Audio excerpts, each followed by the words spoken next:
Yo, yo, yo, welcome. So, the dancehall community has been booming and beaming with curiosity today after it was revealed that dancehall artist Rygin King has been paralyzed as a result of a gunshot wound which he received some time ago while he was visiting, a funeral to pay his final respects to one of his deceased associates. Since he received a gunshot wound, what I mean, he spent some time in the hospital, and persons could tell that the wound was close to his spinal cord, but there was no confirmation as to if it would him impact his walking, or if any serious nerves were damaged. In recent times fans noticed that some of his music videos depicted him sitting in a chair.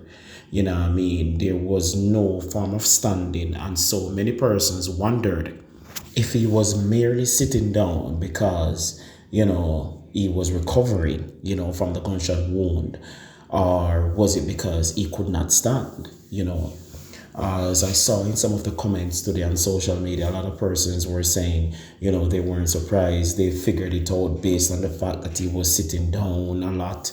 I wasn't one to jump to any form of conclusion because, if someone is recovering from any form of ailment, especially going through a surgery, doctors will advise you to sit more, not to lift anything, not to stand too much, to cause any irritants of the area that is being repaired. So I wasn't one to jump to conclusion. However, today the Observer released an article in which Rygin King himself noted that he was determined to walk again, sending out the message that he was indeed paralyzed. Is he paralyzed? I can't say for sure because this is dancehall, and dancehall artists are known to tell lies, to catapult their career or to keep their names in the media. So I would give this a few more months before, I would confirm that Rygin King is indeed paralyzed, even if he said so. Dancehall is the same genre in which an artist came out and said that he tattooed his eyes and even went along with the lie for as much as 2 years before admitting that he was lying, about tattooing his eyes. You also had another artist who said that he surgically, placed two horns in his head, and was parading with the lies for over 2 or 3 years before finally realizing that, well, his career could go no further with that particular lie, and so he decided to, stop wearing the horns. So having seen so much shock value tactics, I'm like the boy who called Wolf right now. That situation where the boy told a lie that, he saw a wolf, and then the person schemed so many times following his lies that they finally stopped checking for it.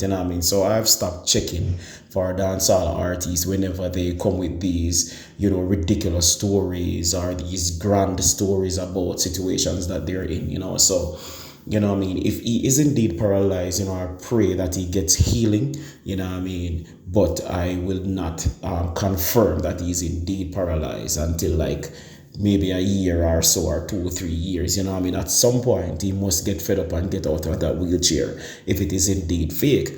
All right, if it is indeed real, this points to another serious situation which is impacting Jamaica, which is scamming, and we want the youth to see a situation like this so that they can know that, yo, this is not something that you want to be a part of. It's better to get the slow grind than the fast come up and then you lose your life as a result of that. Many persons are bragging about, the perks of scamming, making money, chopping the line, but they're not showing you this part. They're not showing you the L's. They're not showing you their friends being dead. They're not showing you their friends paralyzed. They're not showing you their mothers weeping.